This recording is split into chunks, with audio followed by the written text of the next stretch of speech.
The Indianapolis Colts are heading out west to face the Los Angeles Rams, led by Matthew Stafford and Sean McVay.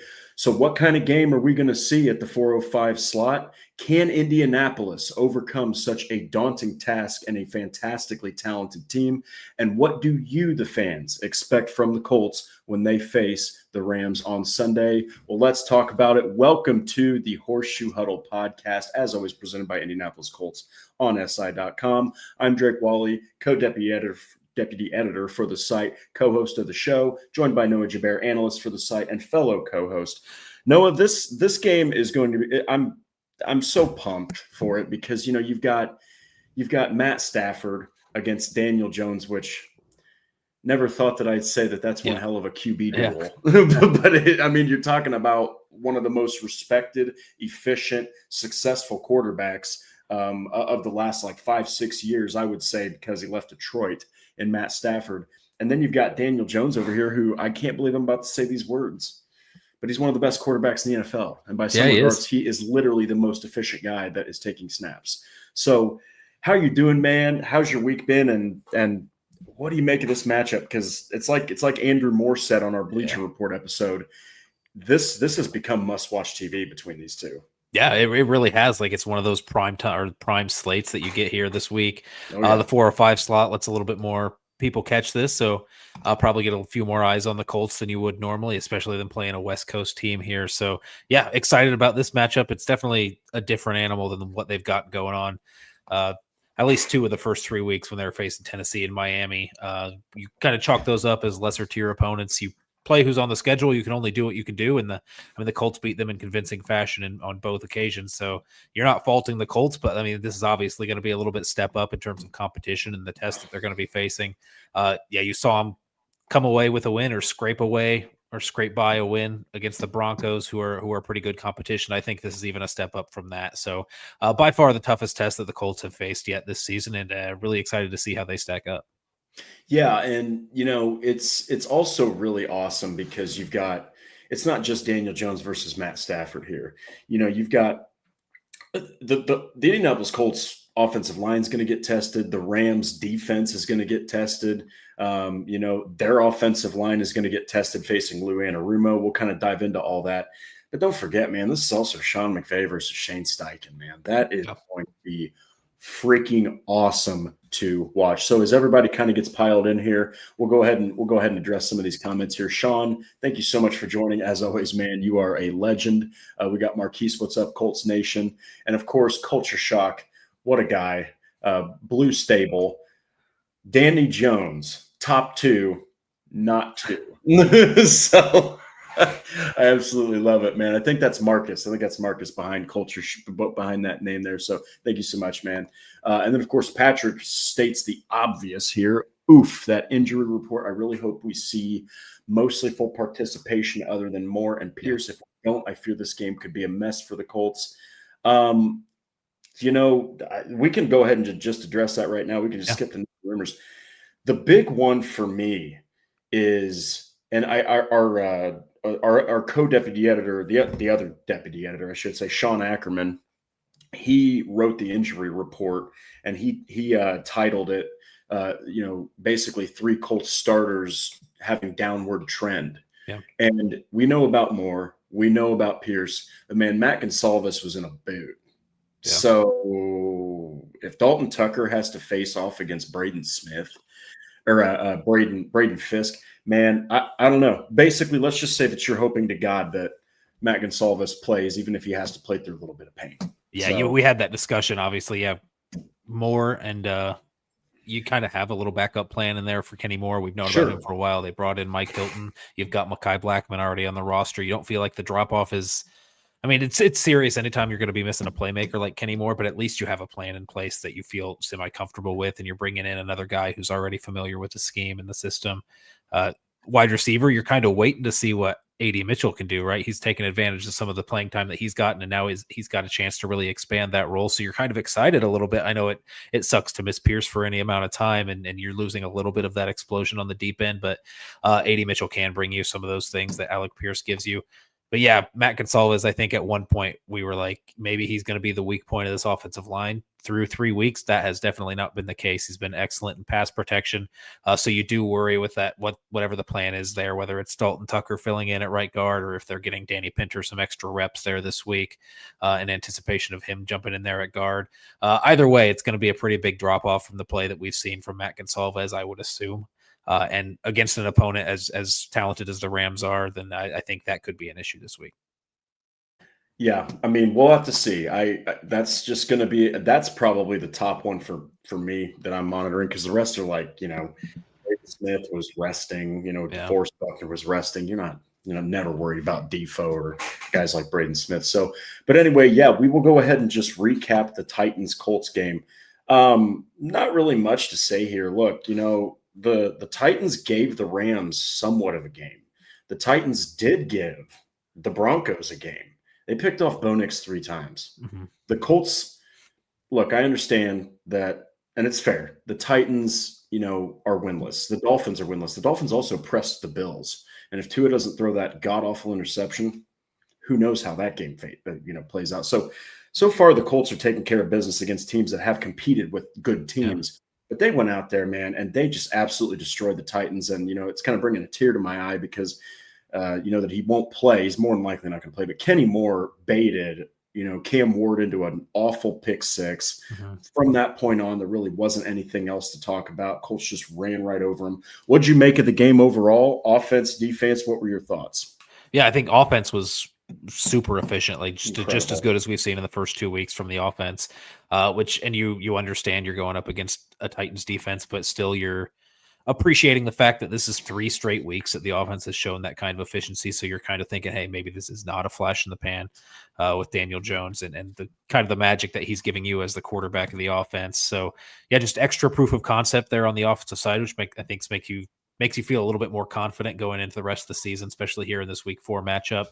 Defensively, I think where you had a lot of leaky holes there in week 2 against the Broncos, you patched a few of those up. You were a little bit more sure. Obviously, the offense not as lethal as the one in Denver when you were facing Tennessee, but I think that does help moving forward that you were able to get some things under control. You got Charvarius Ward back, put a lot less pressure on a guy like Xavier Howard on the opposite side. So going into this week, when you're going up against a passing offense, it's going to be miles and away better with a guy like Matt Stafford and 2 top 10 receivers in the NFL and Devontae Adams and Puka Nacua.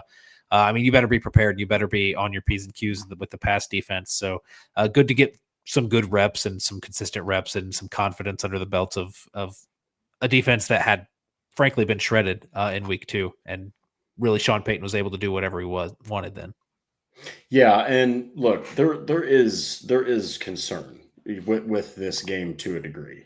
Okay. And the numbers will give you, and we can kind of go into this a little bit deeper, especially with the Rams matchup, but the Colts had 4 sacks. Okay. The Colts had 25 pressures. Okay. That's excellent. But it was front loaded at the beginning of the game. Like the first half, you saw most of that happening. As the game went along, the Colts pass rush kind of died off a bit, and so Cam Ward did end up getting a little bit more comfortable. The ground game, it was stuffed for the most part, but there were still some holes in that area. And I think overall, though, look, you can look at the Titans game like a resounding success. They went out there, took care of business against a divisional opponent. Those games are typically close, and it wasn't even remotely close at any point. So the Colts definitely routed Tennessee. Hello, Teresa. Nice to see you here. We're going to go ahead and just jump right into it, man. So the Colts offense, what are we going to expect from the Colts offense? I mean, for me personally, I think that the Rams have a banged up secondary. Their secondary isn't anything to write home about, but the Colts are really going to have to, in a way, be careful because the Rams can take advantage of bad throws, of bad operation, bad execution. But, man, right out of the gate for me, I think that this Colts team is going to have to operate, at least at first. I expect the Rams to load that box and say, look, all right, Indiana Jones, beat us with your arm at SoFi Stadium. Yeah. That's what I think they're going to do. I imagine we'll probably see that early. And I feel like most teams should probably go with that, but I honestly feel like the Colts are okay with that and taking what they can get in the passing game early on in games. They've been okay with that the past few weeks, coming out on these opening drives and really being pass heavy and letting Daniel Jones kind of get back there and operate and get in a rhythm really early. You mentioned that this is a defense that can take advantage of some of those, any miscommunication, overthrows, inaccuracies, misplacement on the ball. That's just something we haven't seen from Daniel Jones yet this season.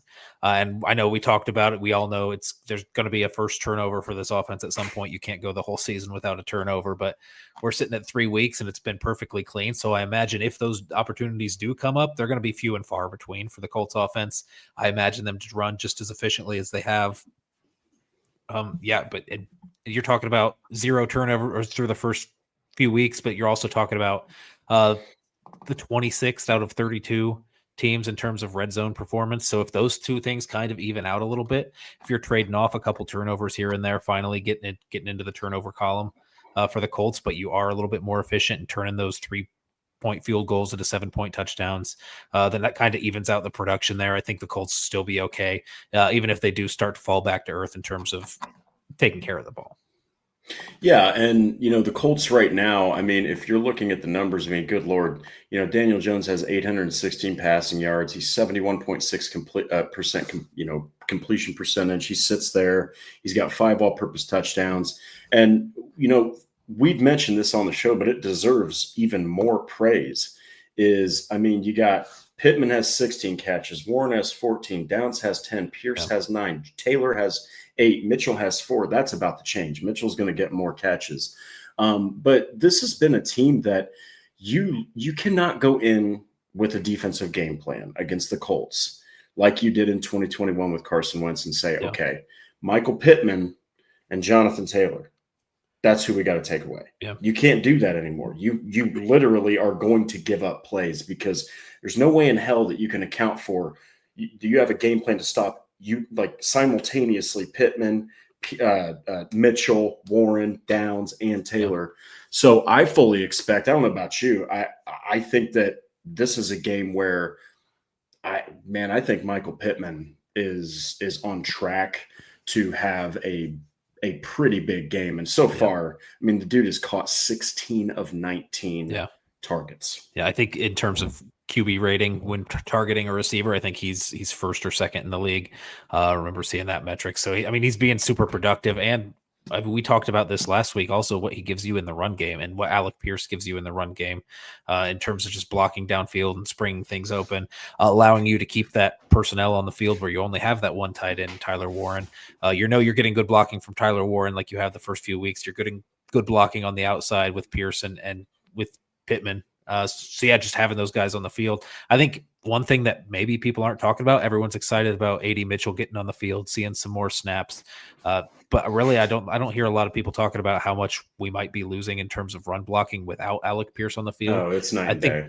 Yeah, the downgrade that you're making in terms of run blocking ability from Alec Pierce to AD Mitchell, despite the cool things that you could see AD Mitchell go out and do, it is significant and should probably be talked about a little bit more.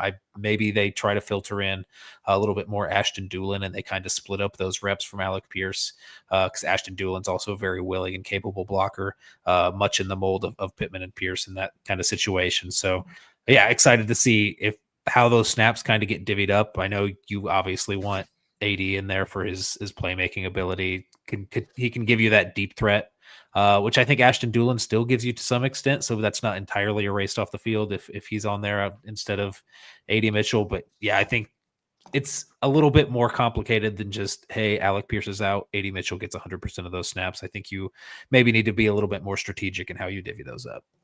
Yeah, and we're pretty blunt on this show. I love criticizing NFL players. I don't care if they're the Colts or with Brian Callahan's Tennessee Titans. Like, I am not the biggest fan of Mitchell's past blocking, right? Like last year, dude was dainty. The guy, he was like, oh, if any kind of contact came his way, he'd be like, oh no, like he would just avoid it. I hope and pray that if he gets an opportunity to block, he at the least just gets in the way. I just need the guy to go out there and show everyone that he is not a, that he's not soft in that regard. I mean, so far he's gone out there and he's shown pretty good, a pretty good season, but he's also got 4 catches on 8 targets, and when you look at the percentage for everyone else, it's way better. But then again, it's just 8 targets. Yeah. So I hope that Mitchell can do that, because I remember asking him during training camp, what do you expect from yourself in your sophomore season? What do you want to accomplish? And his response was very simple, very kind of coach speaky, but it was good. And I thought that it meant something to him and to the media to hear him say this. He said, "I'm just taking it moment by moment." He's like, I'm taking it one thing at a time. He's like, I'm not even thinking about the 2 p.m. meeting, that we have here in a couple hours, if I'm being honest with you. He was just really upfront about things, and he understands that he's got to be better. But I'm not going to lie to you, Noah. Until I see it, I am a little bit worried, because if he whiffs a block, you saw Pittman last week. Even though Taylor probably could have broke that last tackle, Pittman was sprinting to get up to Taylor, and he shoved the hell out of that defender to the ground. Dude fell on his rump, man, and Taylor just scoots into the end zone, without being touched. So as far as A.D. Mitchell, that's a good talking point. What do you expect from number 10 if he gets the start? Because Pierce is not conclusively out, but due to concussions and the way they treat him, we're pretty confident he's not playing. Yeah. And just one more note on Pierce, then his 3rd concussion in 3 years is rough, right? And you hate to see that for a guy, and you hope that the recovery. Not all concussions are the same. Hopefully, this one is less serious, as all concussions are going to be serious, right? But less serious than some of the ones that he's had in the past, and he can get back on the field sooner rather than later. It doesn't have any serious lasting effects on his availability in his career and just long-term health beyond football. But yeah, A.D. Mitchell's going to get in there. And I think really what we've seen from A.D. Mitchell has been kind of a 180 from what we saw last year in terms of, I think he did rightfully so get a little bit of a reputation as being a soft receiver, somebody who's a little bit of afraid of contact. And again, 8 targets, hasn't had a ton of opportunity to go out and change that. But even like that pass interference call that he drew late in the game last week, he's fighting back towards the ball through contact and drawing that flag, catches on the sidelines where he's not paying attention to where the defenders are at. He's laying out for it. That shallow crosser that Daniel Jones was a little bit inaccurate on, went down towards his shoelaces to catch that ball and was looking to run and make a play after that. So, if he goes out there and is terrible as a blocker, I don't think it's because of a lack of want to or a lack of trying. I just think maybe that's not really his skill set. He's on the leaner side for a receiver. Pittman's got that big body, and Pierce is a little bit thicker of a receiver as well. So A.D. Mitchell's definitely a different body type at that position compared to the rest of those guys.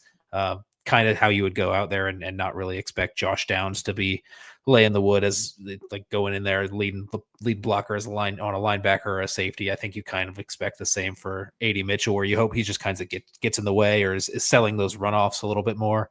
And really, according to him, his focus has been just to get the coach's trust, right, a little bit more and focus on that, being on the right play, knowing where you are in the progressions and knowing where you're supposed to be every play and really giving that effort for what you're supposed to do on some of those assignments. And on some of those run plays, Alec Pierce does it a ton. Alec Pierce ran more than almost any NFL receiver or any NFL player in the league last year in terms of just the distance covered on the field, because when you're running run plays, he's just running streaks and trying to run those receivers off. If you can get A.D. Mitchell to consistently sell those, that's just as valuable as being a good blocker down the field if you can get one guy completely out of the play. So, yeah, you want to see the effort more than anything is what you're really hoping to see. Whether he's a good blocker or not, I'm not sure that I'm going to hold that against him if he goes out there and he whiffs on a block. If he's trying to make the blocks, I'm at least counting that as an upgrade to what we've had last year. Yeah, and look, the Colts are going to need every single I know that they've been routing teams and that they did beat the Broncos and they played great football against the Broncos offensively, but they're going to need everything they can get, to take out the Rams. And so I expect A.D. Mitchell to be leaned upon to some degree, but I think Patrick mentioned this in the last episode. I mean, they're banged up in the secondary, and if there is one thing that I do know about A.D. Mitchell, it is that he has some absolutely incredible abilities to separate. He will get away from you. He will elude you. His route running is crisp. He is explosive. People forget that because he hasn't done much.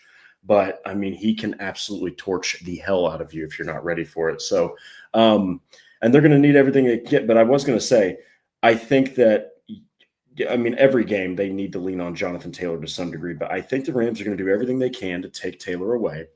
And I also think another pass catcher is potentially in line to have a great game just because he hasn't had that big game yet. And that's Josh Downs. I mean, I think there's going to be a lot of attention for Pittman. There's going to be a lot of attention for Tyler Warren. There's going to be a lot of attention for, Jonathan Taylor.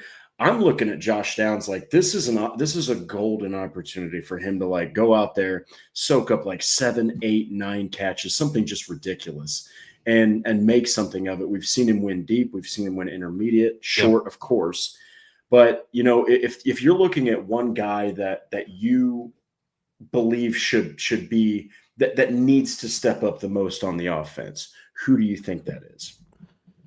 I mean, if I do want to talk about the pass catchers that you brought up. If we're being honest, I think the person that needs to step up the most is probably Dalton Tucker, just filling in for Matt Gonsalves. But let's get back to the pass catchers for a moment, because in terms of just like the threats that you want to, I think you're right in that Josh Downs could be a main focus. I think on that note of Gonsalves being out, someone who's been a great pass blocker, pass protector, if you're subbing in Danny Pinter, Dalton Tucker, you're not really expecting to get that level of pass protection. And Tanner Bortolini has struggled in that department.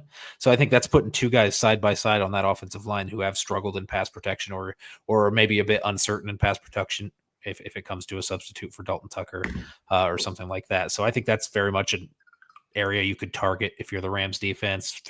I think anybody really on that interior defensive line, and Poona Ford, Kobe Turner, Braden Fisk, all these guys can and will probably beat the brakes off of an unprepared offensive line on the interior. So you have to hope that Dalton Tucker and Tanner Bortolini hold up. But if you're worried about that pass rush and being able to step up and create time in some of these longer routes or longer developing plays, then you've got to be able to hit it to guys who can win quickly. And that's Josh Downs. That's Tyler Warren over the middle of the field.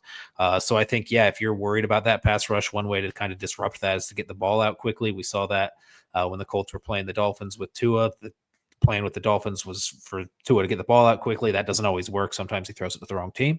But getting the ball out quickly does negate a pass rush. And I think that's some way that you can attack this Rams defense. If you're getting beat early on in the first few series and not getting as much time and Danny's under some pressure, then you do kind of want to get the ball out quickly on some of those in breaking routes, those zigs, something quick that Josh Downs can beat someone man on man or really read and find a soft spot in the zone as quickly as possible. So I think maybe you're not looking a ton in terms of yardage or touchdown count or whatever, but I think if you're looking at some third down conversions or just a total number of targets and catches coming a receiver's way, I think Josh Downs is one to keep an eye on. Yeah, and it would be great. It would be great to see Josh Downs, answer and kind of rise to the occasion really for the first time this season against a really, really good defense. Yep. Patrick says bank on it. A.D. Mitchell and Tyler Warren get their first career TDs this week. That would be pretty great. Basically the way that Warren operates, he's always in line to get his first career touchdown. But I would love, and I mean this, I would absolutely be over the moon. I mean, there's a reason that his jersey is behind me. Like I have talked so much crap about how soft A.D. Mitchell is, right? But it's because I like the kid. I think that he has so much unbelievable talent and his skill set. If he hits his potential, he could be one of the most devastating weapons in the NFL. Like he's got so much to work with here. So I'm hoping it happens. It would be joyous if he could go out there, get his first touchdown against a team like the Rams at SoFi on the West Coast.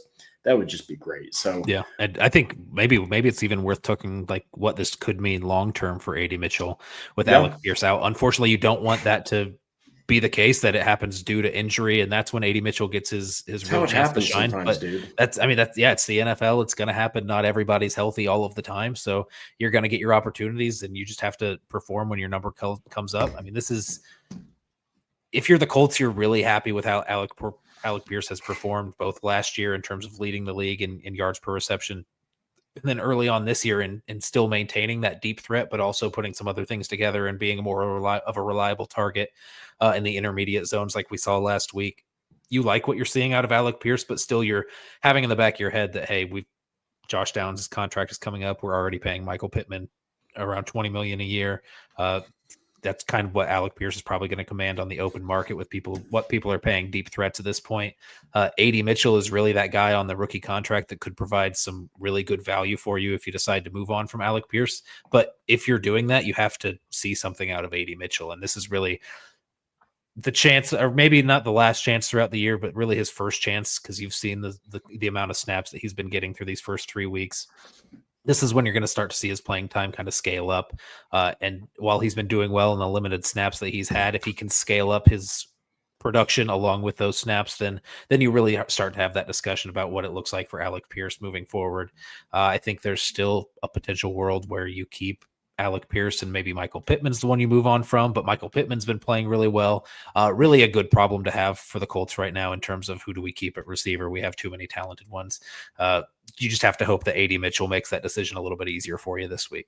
Exactly. And if he plays fantastic and he can hit a stride starting this week, then the Colts they can say, well, what do we do with Pittman? What do we do with Pierce? Mitchell's balling out. And if he can start that trend this week, there's no better opponent, I think, than showing out your first time really showing out than the Los Angeles Rams. So we're gonna go ahead and get to the Colts defense. So what do we expect from the Colts defense? This is a classic case of what did you say, Noah? It was last week. It was something just absolutely brilliant. I think it was a movable force or a stoppable force meeting a very much movable object. I love that so much. That is the tale of the Rams offensive line against the Colts' defensive front. I think that because you have Buckner and Stewart's been doing better about disrupt. He's never going to be a pass rushing specialist, but he causes so much havoc that it basically demands that you have to double team the guy sometimes. So I really expect a big game from DeForest Buckner in this one. You can always have that from Defoe. He's one of the top defensive tackles in the league, but I would expect Indianapolis to have the edge in this battle. I really would. The Rams have not done a good job of protecting Matt Stafford. What do you think? Like the defensive front, they're going to be what makes or breaks this, because Matt Stafford, look, I know that it was Sean Payton. I know that, Bo Nix is talented. He is no Matthew Stafford. And if you play like you did against the Broncos, against the Rams, you can't sack him. You pressure him 5 times. Your defense is going to get massacred. Yeah. I do think when Stafford's been thrown, I think he has been pretty good about getting the ball out quickly. I think he's top 5 in the league in terms of average time to throw, which makes things a little bit more difficult for the pass rush, especially a pass rush that hasn't had a ton of success in the past few weeks. You're talking about maybe an offensive line in the Rams who's a little bit weaker on the right side, a little bit weaker on the interior. You brought up DeForest Buckner, Grover Stewart. I think this is their opportunity to really push the pocket from the inside and kind of help those edge rushers get home a little bit more than they have recently. Latu, I think, could be a cleanup guy. Definitely watching DeForest Buckner and seeing how they move him around and line him up. I think they are going to try to take advantage of some of these matchups that they can get on the interior. I think Coleman Shelton at center. I know normally you would have Grover Stewart in there at nose tackle right there above him. I think maybe you rotate those guys a little bit, create some stunts to create some pressure points on that offensive line to make some pressure. Sure. We had that conversation, like I mentioned, about Tua and the Dolphins. And when you're facing a quarterback that gets the ball out quickly, you worry about your pass rush a little bit and its effectiveness. The difference there was with Tua, when your game plan was kind of to flood those short zones, those quick reads, take away his first read and make him make a second one, which had him frozen back there, throwing the ball to the opposite team. I mean, that's what he was doing. But when you're facing a quarterback like Matt Stafford, that can't really be the game plan, just to take away their first read. I mean, you can try to do that, but very much so Matt Stafford has proven that he can move on to that second read, or even just rip it into that first read anyway, and have the confidence and the arm strength to get it in there in a tight window. So I don't necessarily think this game plan is going to be similar to what we saw from the Miami Dolphins, but I think if you're worried about in terms of every way, but in terms of the pass rush, I think you might see some similar things in terms of doing some exotic blitzes, bring in a nickel corner. Maybe Mike Hilton gets in there for a snap, and just for old time's sake, Lou Anarumo sends him on a blitz and he gets home. Safety blitz like Nick Cross hit in week 1. You could see as well, and getting some of these linebackers involved. Zaire Franklin up the middle has typically been a pretty good blitzer. So I would like to see some more exotic blitzes to try to generate a pass rush with a defense that really hasn't generated a consistent pass rush with those first 4.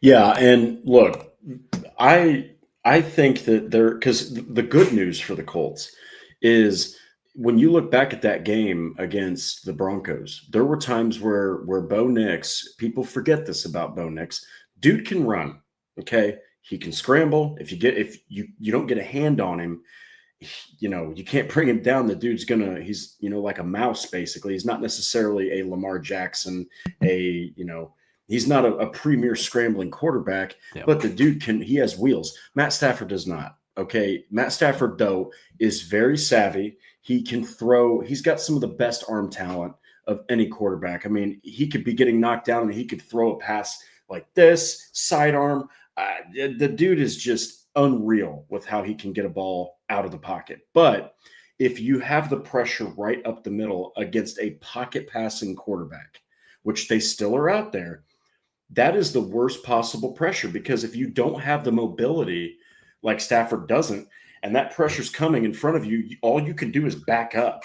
Like, you don't have any other way to get out of there. And if you try to turn hide, well, even if you get out in open space, someone's going to catch up to you. So I think that this is just such a big, big, big game for Grover Stewart, for DeForest Buckner, for Adetomo Adebaware, for Neville Gallimore. The whole defensive tackle group has to make it happen. They really do, because if it's just Latu and Pay and they do get home, he's just going to step right up in the pocket and just deliver throws. Yeah. So I would expect this Colts defense to be all about that pass rush. This is the game where they need to answer, because if they go out there and lay an egg and it ends up being a loss for the Colts, and Stafford, is uber efficient, and he just looks like he was back there on vacation in a lawn chair, it's going to really bode bad for Lou Anarumo's defense, because let's be honest, Noah, Lou Anarumo's scheme, it's very sexy, but that defensive front has not really been overwhelming. So do you think that is the biggest piece of this whole thing? Because, of course, Mike Hilton, the slot corner situation, all that matters a lot. But this defensive front has got to do something, because I know it's the Rams, but that offensive line is very leaky. Yeah. The defensive line is going to be huge. Obviously, I think you can even extend it to that whole front 7 on the defensive side of the ball, and include those linebackers who have not been playing very well in terms of run support or pass coverage.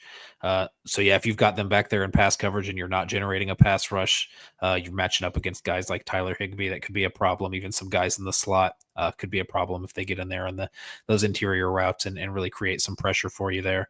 I worry. I do worry that just the horsepower isn't there. Like, you haven't been creating that pass rush naturally, and that's such a comfortable thing to lean on when you can just rush 4 and feel comfortable that you're going to get some pressure. And the Colts just don't have that right now. You're not going to go into this game trusting that you're going to get that from Kwity Paye, Samson Ebukam, Latu.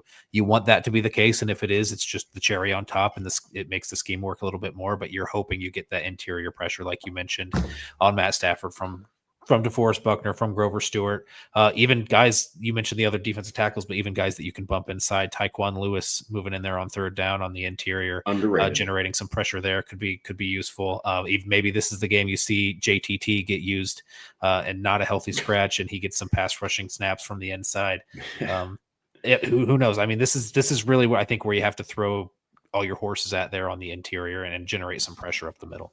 Yeah, because if there's one thing you don't want to let this offense of the Los Angeles Rams do, it is Matt Stafford just carving you alive. That's the last thing you want, because you can always operate against this offense in other ways. But first and foremost, you can't just sit there and let Matt Stafford be comfortable. He is one of the best quarterbacks still in this league. And I have so much respect for Matt Stafford. I mean, he balled out in Detroit, wins a Super Bowl the minute he sets foot in Los Angeles. Yeah. He showed what he can do when he's got talent and a competent coaching staff and a competent franchise around him. So now we're just going to go ahead and jump over to this. What do we expect from this Rams offense? Noah, they are not talked about enough. The line is rough. And then you got the bright and shiny toys. You've got Matt Stafford, right? You've got Puka Nacua, who I expect to be targeted just a stupid amount. He's a big slot receiver who's going to be facing off against Mike Hilton, right? Like, that's a bad mismatch. It just is. No disrespect to Mike Hilton. It would be a mismatch for Kenny Moore potentially too. So I expect them to target the crap out of Puka Nacua. I expect Charvarius Ward to be with Devontae Adams. And like you mentioned, he's arguably the best route runner. But for me, it's if they can't stop Kyren Williams, that's a problem. That's going to be the big issue, because I think you mentioned this in our last episode. I mean, ladies and gentlemen, he's not talked about in the upper echelon of running backs. I know he's only got 4.1 yards per carry. The Rams have given this man the ball 55 times. That's 18 carries a game. All right. And he's a touchdown magnet. He finds the end zone. Kyren Williams is the guy that I think that if they get a chance to lean on this dude, they're going to lean on him simply because it's going to give Stafford, it's going to preserve him. It's going to give him way more capability with play action. Yeah. And then you're really going to see the floodgates open. So I expect the Rams to do two things. I expect them to try to run the ball as much as they can. And then I expect them to absolutely challenge Mike Hilton as much as possible by putting him face-to-face with Puka Nacua. Yeah, and I think there's a couple different points we can make there. I think the first thing is we talk a lot about how Tyler Warren has kind of changed the Colts offense and allowing them to run a same personnel sets, and then you're not really sure what you're going to get out of that. If you have one tight end that's not giving away, whether it's a run or a pass, the Rams are in 13 personnel most of the time, almost all of the time there, with Tyler Higbee as the one tight end, having three receivers, one running back. That doesn't allow you as a defense to really load up a box because you've got three receivers back there. You're still in your nickel defense. So I think that's how you can be effective without an upper echelon running back like the Colts have. The offensive line has been pretty solid in terms of run blocking. It's a little bit leakier as a pass blocking unit, but Kyren Williams, even Blake Corum really came on last week and had a really good game. That's, I think, what makes it tough about the Rams offense is their personnel grouping makes you have to match them. And when you match them with lighter bodies, more defensive backs, and you have some guys back and you're not loading the box as much, that makes it a lot harder, especially for a linebacking core that has already struggled against the run earlier this season, to really key on there and have the support from the back end that they need. I would expect them to have their fair share of success against the Colts defense just because of how the Colts defense has been performing against the run and what their scheme allows them to do. And then you move on to the defense, like you mentioned, Puka Nacua and his matchup and what that looks like. It's going to be interesting to see how the Colts use Charvarius Ward in this matchup. We know before the season, Charvarius Ward, Lou Anarumo both were talking about how it was a big draw for him to come to Indianapolis because he was offered this opportunity to be the number one guy, shadow these number one receivers. When you have two number one wide receivers, I don't know what you really do with that, but you kind of maybe have to pick a guy. Maybe Puka Nacua is the guy that you have Charvarius Ward shadow, and Charvarius Ward does follow you out to the slot. Maybe that reduces your need for Mike Hilton, and you can play Mekhi Blackman with a little bit more confidence because Mekhi Blackman plays a little bit better on the outside. If Puka Nacua is lined up in the slot and Charvarius Ward follows him, Mekhi Blackman's kind of in that position on the outside where he excels a little bit more, and Charvarius Ward is still one-on-one on the top receiving threat for the Rams. So really interested to see how they use that. That does make you worry a little bit because then you're leaving Devontae Adams on Xavier Howard or Mekhi Blackman, which is not going to be good for your success. I think you definitely need to shade some safeties over to help out with whichever guy that Charvarius Ward doesn't end up following. But yeah, when you've got, it's not necessarily the amount of threats that they have on the offensive side of the ball. It's that such high quality of those two threats, and Puka Nacua and Devontae Adams really is what makes this Rams offense so scary. Yeah, and it's going to be one of those things where the Colts are going to – there's a lot of ways that they can attack this, but they can't attack a damn thing if they don't get a push up front. You know what I mean? Like, I mean, Puka Nacua is going to have the favorable matchup, right? I love Charvarius Ward. I think that his talent level, especially if he can harness that 2023 year, which so far he looks like he has, but you're almost never going to have the advantage over Devontae Adams until the dude falls off a cliff. I don't care if he stunk it up with Aaron Rodgers and, with the Jets. I don't care if he's on a new team yet again with the Rams. The dude can absolutely roast anybody. And until he doesn't do that consistently, you're hard-pressed to find a cornerback that's going to dominate this dude. So, I mean, you have so much that you have to handle here. Now, we do need to get to what we expect from the Rams defense. Jared Verse has 13 pressures in 3 games. Byron Young has 11 pressures in 3 games. Byron Young is tied in a 3-way tie for second place in the NFL in sacks with Myles freaking Garrett and Brian Burns, with Rashawn Gary leading 4.5. And then what the hell? Al-Qadim Muhammad is 5th. It's like, why didn't you do that when you were with the Colts? Anyway, no, this is a defensive front, and we didn't even get to Poona Ford. We didn't even talk about Braden Fisk. Those two guys, Byron Young and Jared Verse, for me, Bernard Ryman and Braden Smith are going to be just huge in this game. Yeah. Like, obviously, you can take Byron Young and throw him up the A gap. He's a linebacker, right? But he is definitely more of a pass rushing variety. I expect the Los Angeles Rams to unleash these two and do everything possible. It's going to be just a spectacle to see this top 5 Colts offensive line go up against this top 5 Rams defense, which, by the way, they are tied for first in the NFL with the Denver Broncos for most sacks with 12. So what do you expect from this Rams defense? I know we could talk about the linebackers, the corners, the safeties, but it all starts, ends, lives, and dies with this defense, with that defensive front that has just so much talent and depth. Yeah, and I feel like that's been a theme kind of with our podcast and how we're highlighting all these games. We always love talking about the fronts. It just seems like they're always going to play such a pivotal role in the outcomes of any of these games. I think what makes the Rams unique is you've gone up against talented pass rushers, Bradley Chubb, Nick Bonito, Jalen Phillips. You've seen these guys in the first 3 weeks, and those are really great pass rushers in the NFL. The Rams defense and their pass rush is a little bit deeper. In ways where I think you could line up all 5 of these guys, Braden Fisk, Poona Ford, Kobe Turner, Byron Young, Jared Verse, and put them on against one-on-one against the 5 offensive linemen for the Colts, and you wouldn't be surprised if all 5 of the Rams won those one-on-one matchups, because I think each one of those has that ability to beat the man in front of them. Oh my God. That yes, so the pressure can really come from anywhere, and then if you start simulating some pressures and stunting, when you've got a backup right guard in there potentially for the Colts, I think that makes things a little bit more worrisome.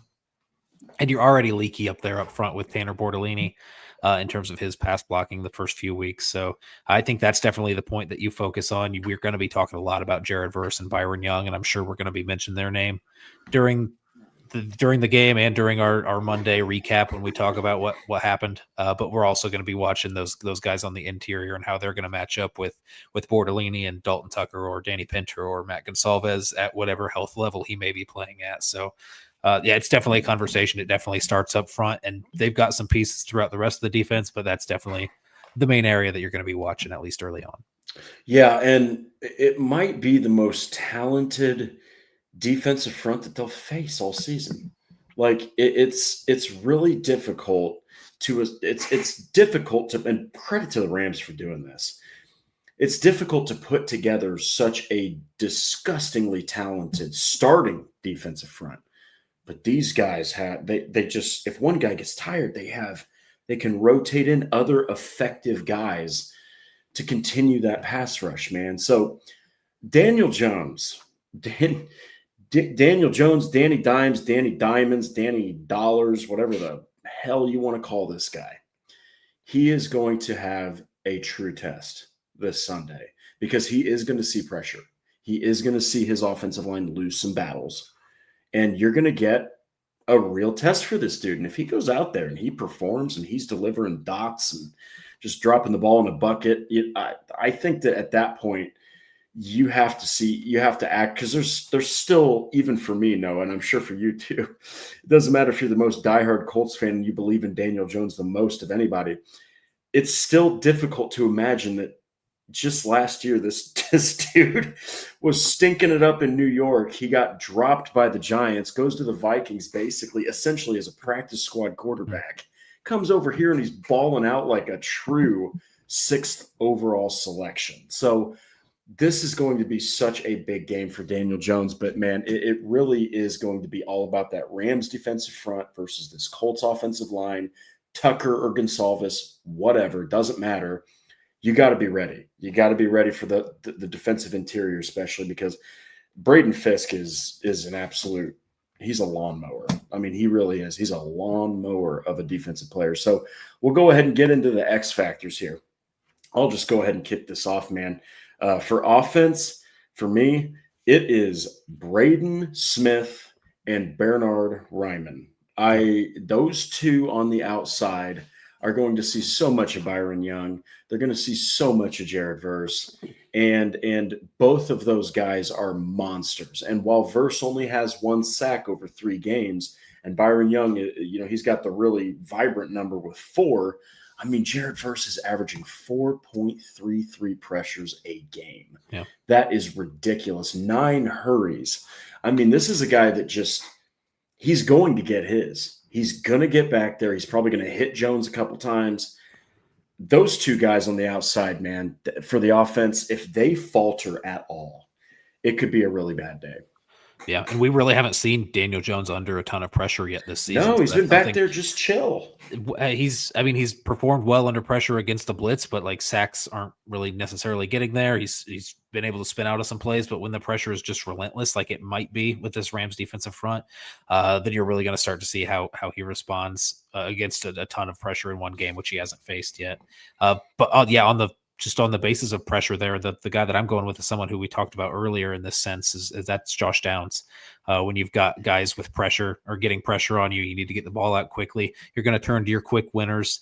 Josh Downs is going to be lined up in the slot going up against Quentin Lake, I think is the guy who filled in there at nickel for the Rams when Ahkello Witherspoon went down. So you've got him going up against a fresh face there on the defensive side of the ball. Alec Pierce is out. A.D. Mitchell could step in and fill the same kind of role to a certain degree. But if you can help it, you want to rely on a guy who's already been in the starting lineup and proven that he can win these one-on-ones. I still think you'll see some deep shots to A.D. Mitchell to loosen the defense up, but I think that just opens things up more for you in that short game for guys like Warren and Downs especially. Yeah, and I do like what Patrick mentions here. Maybe this is something we aren't talking about. How many double tight end sets do we see with Mo Alley-Cox and Warren in there to only block?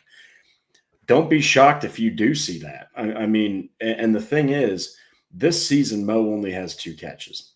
Yeah. But he is so bought into his role. A lot of these skilled players are bought into their role, right?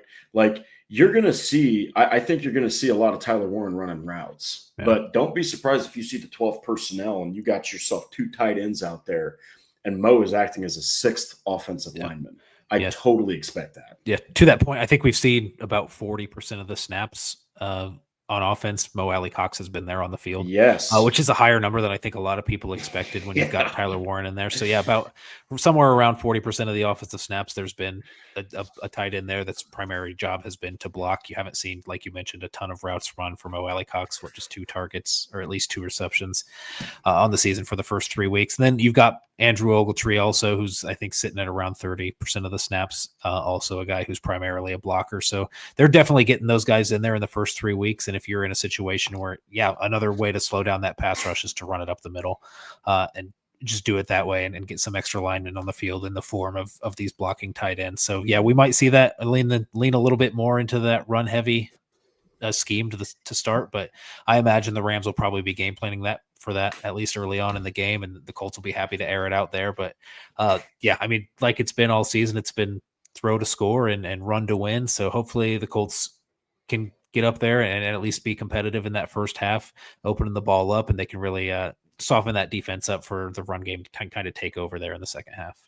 Yeah, and now we got to get to the defensive side of the football. Mine is simple. It's DeForest Buckner. Yeah. I think that DeForest Buckner needs to have himself a season best game. He needs to get back there. He needs to, we've even seen Anarumo set this guy up where he is in a stand-up pass rushing position where, you've almost always seen him down with the hands down. This dude in some cases is standing up and he's just shooting through the A gap with no push. And it's horrifying for an offensive lineman to see this 6'7" behemoth looking at you, standing up. He doesn't even have his hands in the dirt, and he's just he's smooth, he's powerful.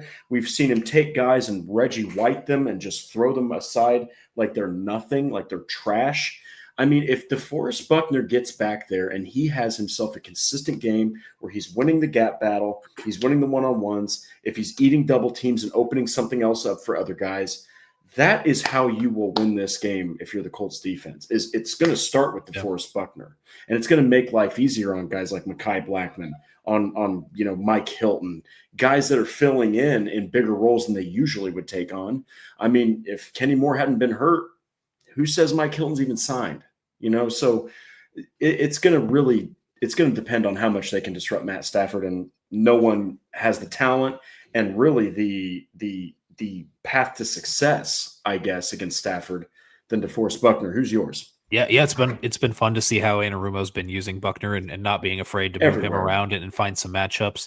And just in that vein, someone else that we want to see how he gets used and how he gets moved around. My X factor is Charvarius Ward, just because of what the opportunities you have on the defensive side of the ball and who you're going to match him up with to try to limit the explosive passing attack of this Rams offense.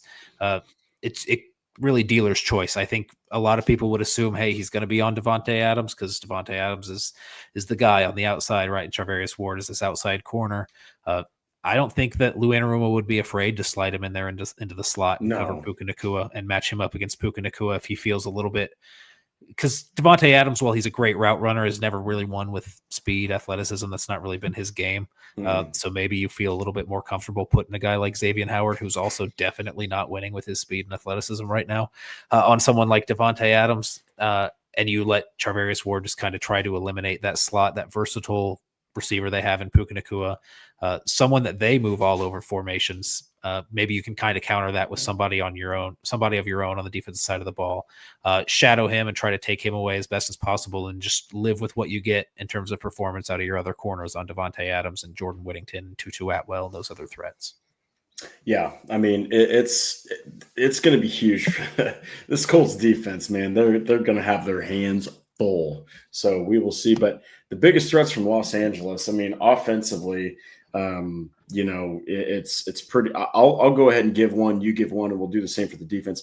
For me, I am going to go with. I'm going to go with the black sheep here. I'm going with Kyren Williams because that is a guy that no one talks about. This dude. No one talks about Kyren Williams. He is a touchdown machine, and he can do pretty much everything you need him to do. And he's also a powerful runner. And so if you're missing tackles, which guess what, ladies and gentlemen, the Colts, they had some tackling issues against the Titans. I'm telling you, if you have tackling issues against Kyren Williams, he's going to throw 100 burger on you, and he's going to score a couple tuds on the way. So that's the kind of guy that you can't let get going. If you're going to do anything to this Rams offense, I would say, and this is going to sound crazy, but it's that you need to make Matt Stafford beat you. Don't let him lean on a ground attack. Don't let him lean on play action, RPOs, bootlegs. You need to make him beat you from the pocket and remove any sort of mirage that they can throw at you with Kyron Williams and make you, step too soon or load the box or any of that. Who's your biggest threat offensively that the Colts? Yeah, so I mean, obviously we've talked a lot about Puka Nacua, Devontae Adams. I think either of them could be up for this, but since we've talked about them already, I'm going to throw in one other thing that you should be watching for, and that's Tyler Higbee at tight end. When so much attention is going to be paid, when you have guys like Puka Nacua, Devontae Adams, you're putting your best corner on one of them, you're getting safety help shaded over to the other guy. That kind of leaves you in a situation where you're one-on-one, usually with a linebacker on that tight end. And I think that's a situation where maybe Tyler Higbee hasn't been the most productive, at least through the first 3 weeks of this year, but has historically been a pretty solid receiving threat. And he's going to be going up against two linebackers, at least, who've really struggled in the coverage department. And who even knows what linebacker is going to look like for the Colts this week. They brought Austin Ajaki up, played him some, rotated him in with Cameron McGrone and Joe Bocci. All three of those were kind of rotating in at that spot opposite Zaire Franklin. I'm not sure who you would want out of those three or Zaire Franklin. I don't feel comfortable with any of those four linebackers being man up on Tyler Higbee. So I feel like that's somewhere that the Rams could take advantage with so much attention being paid to their threats on the outside. It's going to be a big one for me defensively, man. Without question, I got to go with Jared Verse, even though he doesn't have the sack numbers Byron Young does. Jared Verse is a disruptor. He is a one-on-one eviscerator.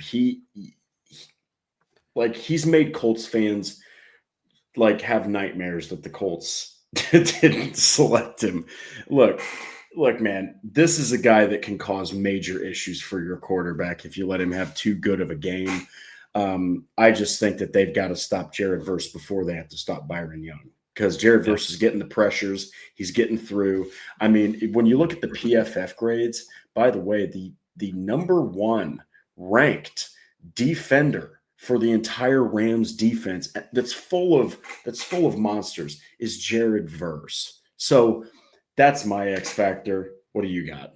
Yeah, I'm going to stay along the defensive line just because that's what we've been talking about. I do think they have some good pieces in the secondary. Nate Landman at linebacker has been playing really well, but I'm sticking up front.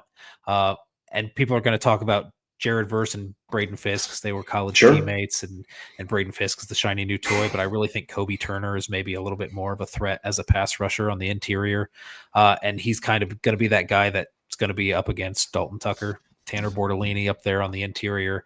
I feel like that could be a really big problem for you when you've already got Bortolini, like I mentioned, struggling in pass pro, and you don't know what you're going to get from whoever's filling in there at right guard, or if Matt Gonsalves is in there and not completely healthy, you don't know what you're going to get. So a lot like what you said about DeForest Buckner and generating some interior pressure. I know Daniel Jones is a guy who can get around the corner and create, but still interior pressure is going to disrupt you a little bit quicker than outside pressure is going to. So Kobe Turner up the middle, I think is what I'm scared of the most from those Rams defense. Yeah. I mean, it's going to be a battle. Now we got to do this. This is always the toughest part of the show. Score predictions. I will let you start. Okay. Go ahead. Yeah, I'll go for it. And I think what we've seen from the first 3 weeks of the Colts has obviously been surprising. I think to you, to myself, to a lot of Colts fans in terms of the efficiency that they've put out. I don't think that they will falter too much on the offensive side of the ball without Alec Pierce. I think they'll be able to hold it together on the interior. I think Tony Sperano does a great job with that offensive line. I think whoever jumps in is obviously going to see a step back in terms of performance from what we saw in Matt Gonsalves, but I think overall they'll be pretty prepared. And the offense will be pretty consistent and efficient like they have been. But I really am worried about this Colts defense and how they're going to hold up against this Rams offense, a defense that's been spotty and questionable against the Dolphins, against the Broncos, against the Titans, against some of these units that aren't as prolific as what we're going to see for the Rams here. So I know the Rams are definitely going to get their points in, probably more than 30. So I'm going to go with 31 for the Rams. And while the Colts offense is going to be consistent and efficient, I don't think it's going to be enough to keep up. So I'm going to go with 31-27. The Rams taking this one. Yeah. The Colts haven't been in a grinded out type of game yet. And the Rams, they probably should have won. against the Eagles. But I am going to go with a different turn here. I really, if I'm the Rams, I'm worried about their offensive line, and I'm worried about how they will handle DeForest Buckner. I think that you cannot possibly look at a top 5 defensive tackle duo like Buckner and Stewart and not say, well, our offensive line has struggled greatly. They haven't faced a defensive front that has 2 defensive tackles like this. Now, I know that they faced the Eagles. I get it. But they also struggled to stop the Eagles from getting to Stafford and from pressuring him and getting in his face. I think that this is going to be a lower scoring contest than people think. I am going with 38 total points. Oh. And I'm going with the Colts 21 over the Rams 17. All right. And I think that you are going to see this offense truly blossom with Daniel Jones because they're going to get the ball out quickly. I think he's going to get sacked like 3 times. I wouldn't be surprised if it's 4. Yeah. But the thing is, I understand that he's faced the Titans, the Dolphins. I have not seen a quarterback, maybe outside of Josh Allen, operate as efficiently as he is. Shane Steichen has got this dude playing at the highest level. I think they have a top 5 offensive line coach, and I think that they're going to have a game plan ready for this absolutely otherworldly defense that the Rams are about to present them. So I'm going Colts 21-17. Now, I will say this. I also wouldn't be surprised if it's 21-17 Rams. There's just something that tells me that this is not going to be a shootout. There's something that tells me that the Colts against this weak offensive line are going to finally show up with their defensive front. And there's just something that tells me that there's going to be punts on both sides. There's going to be field goal attempts on both sides. I don't see Spencer Schrader kicking a field goal. I think that there is going to be a lot of times where both of these teams are jostling and they're punting like from their own 40, 35, 30, maybe just on a hair on the opposite side of the 50. That's what I'm going with. I know that people are probably going, yeah, NFL nerds going nuts. It's not even necessarily about the Colts defense. It's just that the Colts are already overdue for a game that is a defensive slugfest. And there's just something that tells me that this is where it's going to happen. Yeah. And I don't know, man. What Shane Steichen is doing right now, it's incredible. And I think that if there is a week where the defense steps up for the Colts, especially up front, this is it, because that offensive line is incredibly suspect for the Rams. Yeah. And I think it would be good to see, I think, a scoreline like that, just because just a different way that you can see this Colts team win a game. Yes. And be confident in that. And honestly, I don't, even if you flip it the other way and it's 17-21, I feel like, for me personally, it's not necessarily coming out with a win that would make me feel, I mean, obviously I would feel super optimistic about the Colts if they came away with a win. But if you exit this week with a really closely fought game and you barely lose out to the Rams in Los Angeles and you end up going 3-1, I still feel super confident about this Colts team going forward. Yeah. It's just, you don't want to go over there and you don't want to get slaughtered. Then kind of all the illusion that you've built up in these first 3 weeks, you're like, okay, we're back to level 0 where we thought this team might be. And then you're chalking it up. Hey, the Dolphins and the Titans, that's who they've beaten. That's who you're worried. That's who we were worried about. So yeah, I think you fall back to earth a little bit if you don't handle business out there. At least make it a close game. Obviously, you want to come away with the win, but even if they don't, I'm still feeling pretty good. Yeah. Well, hey guys, guess what? That is the end of our show. Thank you so much, everybody, for joining in. It's going to be a hell of a game. Regardless of what happens, I just cannot imagine this is going to be a beatdown. I think it's going to be 2 offensive minds jostling for position. You've got 2 quarterbacks, one of which is proven, the other is arguably the hottest quarterback in the NFL right now. And you've got an offensive line that needs something to prove with the Rams and a Colts defense that needs something to prove as a unit. So there's just so much happening here. It's going to be fantastic. But like the Horseshoe Huddle on Facebook, follow Indianapolis Colts on SI, and on X we are Colts @Colts_SI. Still just struggle so much to say that tag. Subscribe to the Horseshoe Huddle on YouTube and click that bell to turn on all your notifications. If you want to listen, no problem. Noah's got us hooked up on Apple, Spotify, wherever else you listen to podcasts. Colts fans, enjoy your Thursday, enjoy your Friday, enjoy your Saturday, and enjoy your Sunday morning and afternoon, because Indianapolis has a couple of these West Coast games, but perhaps none are bigger than what you're about to witness at 4:05 Eastern Standard Time when Matt Stafford battles Daniel Jones. Hopefully we are here Monday not crying our eyeballs out because the Colts got routed, and instead we're talking about a gritty victory. Until then, take care, guys.